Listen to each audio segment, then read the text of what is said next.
CM Chandrababu గృహప్రవేశం కుప్పంలో నిరాడంబరంగా జరిగింది. తెల్లవారుజామునే గృహప్రవేశ పూజా కార్యక్రమాలు నిర్వహించారు. గృహప్రవేశం సందర్భంగా టీడీపీ శ్రేణులు, నియోజకవర్గ ప్రజలు పెద్ద సంఖ్యలో తరలివచ్చారు.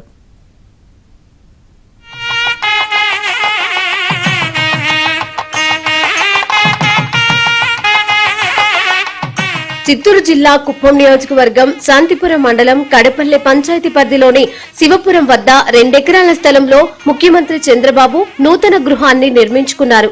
కుటుంబ సభ్యులతో కలిసి తెల్లవారుజామున గృహప్రవేశం చేశారు. చంద్రబాబు, భువనేశ్వరి, లోకేష్, బ్రాహ్మణి సాంప్రదాయ పద్ధతిలో పూజా కార్యక్రమాల్లో పాల్గొన్నారు.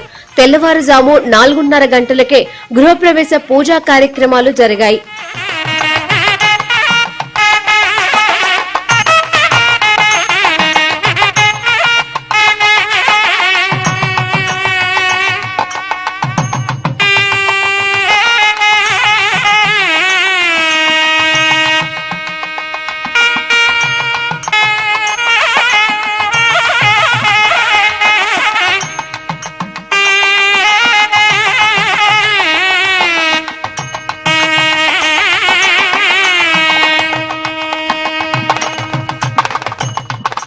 పూజా కార్యక్రమాలు ముగించుకున్న తర్వాత కార్యకర్తలు, నేతలను చంద్రబాబు కుటుంబ సభ్యులు కలిశారు.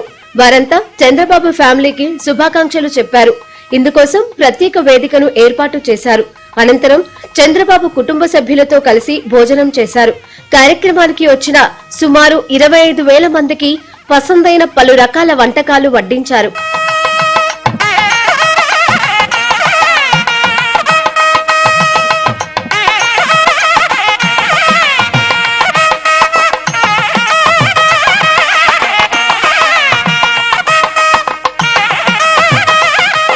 కుప్పం నియోజకవర్గ ప్రజలకు చంద్రబాబు ముఖ్యమంత్రి మాత్రమే కాదు, ఎమ్మెల్యే కూడా. నిరంతరం వారి క్షేమ సమాచారాలు కనుక్కుంటూ బాగోగులు చూసే సొంత కుటుంబ సభ్యుడు. అందుకే కుప్పంలో హడావుడి కనిపించింది. సొంత కుటుంబ సభ్యుడే గృహప్రవేశం చేస్తున్నట్లు సంతోషం వ్యక్తం చేశారు. కుప్పం నియోజకవర్గంలో చంద్రబాబు నాయుడు గారి గృహప్రవేశం 3 లక్షల మంది ఈ గృహప్రవేశం చేసుకునేంత సంతోషంగా ఈరోజు కుప్పం నియోజకవర్గంలో ఉన్నారు. ఎందుకంటే తెల్లవారు నుండి ఇప్పటి వరకు సుమారు 25,000 నుండి 30,000 మంది వరకు వచ్చి ఇందు ఆరగించి నానా రకాల వంటకాలు సుమారు 20 నుండి 25 ఐటమ్స్ పెట్టి వంటకాలు కూడా చంద్రబాబు నాయుడు చేయడమే కాకుండా వాళ్ళ కుటుంబ సమేతంగా ఈరోజు వచ్చి అందరి దగ్గర వీఐపీ నార్మల్ పీపుల్స్ కాకుండా అందరు సమక్షంలో వచ్చి ఆయనే కూర్చొని భోజనం చేయడం ఒక ప్రత్యేకత ఉంటే, ఈరోజు రెండో విషయం మేము చాలా గర్వపడే విషయం ఏమంటే మా అమ్మ భువనేశ్వరి మేడం గారు, మా దైవం నారా చంద్రబాబు నాయుడు గారు, మా యువ నాయకుడు లోకేష్ గారు, నారా బ్రాహ్మణి గారు, నలుగురు కుటుంబ సమేతంగా ఈ 40 సంవత్సరాల్లో మొట్టమొదటిసారి ఈరోజు కుప్పంకు అడుగు పెట్టారు. కాబట్టి ఈరోజు మా నాయకులు మొత్తం సంబరాలు చేసుకుంటూ ఊరూరా గ్రామాన స్వచ్ఛందంగా తరలి వచ్చి మా చంద్రబాబు నాయుడు గారి కుటుంబాన్ని ఆశీర్వదించి ఈ చంద్రబాబు నాయుడు గారు వచ్చే సంవత్సరం వచ్చే ఎలక్షన్స్లో 1,00,000 ఓట్ల మెజార్టీతో గెలిపించాలని కూడా మా యువత కానీ మా మహిళలు కానీ కుప్పం నియోజకవర్గంలో ప్రతి ఒక్కరూ ఆయన ఆశీర్వదించారు. ఈరోజు కుప్పం నియోజకవర్గంలో తన సొంత గడ్డ మీద ఎమ్మెల్యేగా ఒక ముఖ్యమంత్రిగా గెలిచినటువంటి నారా చంద్రబాబు నాయుడు గారు ఒక సామాన్య వ్యక్తిలా ప్రతి ఒక్కరి గుండెల్లో చిరస్థాయిగా నిలిచినటువంటి వ్యక్తి మన ముఖ్యమంత్రి వర్యులు శ్రీ నారా చంద్రబాబు నాయుడు గారు.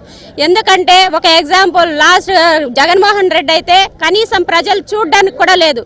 ఆయన బస్సులో అద్దాలతో వచ్చేవాళ్ళు. కానీ ఈ రోజు ప్రతి ఒక్క వ్యక్తిని కలిసినటువంటి ఘనత చంద్రబాబు నాయుడు గారిది. అలాంటి వ్యక్తిని ముఖ్యమంత్రిగా కావాలని కోరుకుంటారా, లేదంటే పరదాల మధ్యలో తిరిగే వ్యక్తిని ముఖ్యమంత్రిగా కావాలని కోరుకుంటారా? ప్రజలే నిర్ణయించారు.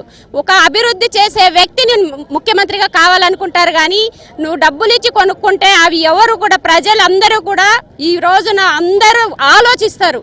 ఆలోచించే చంద్రబాబు నాయుడు గారికి ఈ రోజున ఇంత మెజారిటీ ఇచ్చి గెలిపించారంటే ప్రజలు అమాయకులు కారు. ఈ రోజు మన చంద్రబాబు నాయుడు గారు సొంతంగా ఇల్లు కట్టుకున్నారు, ప్రజల మధ్యలో ఉంటారు. ఒక సామాన్య వ్యక్తిలా మా దేవుడు మా మధ్యలో ఉన్నారని చెప్పి మేము ఫీల్ అవుతున్నాం. మొత్తం మీద ఏపీ సీఎం చంద్రబాబు గృహప్రవేశం నేపథ్యంలో కుప్పంలో ప్రతి ఇంట సందడి నెలకొంది.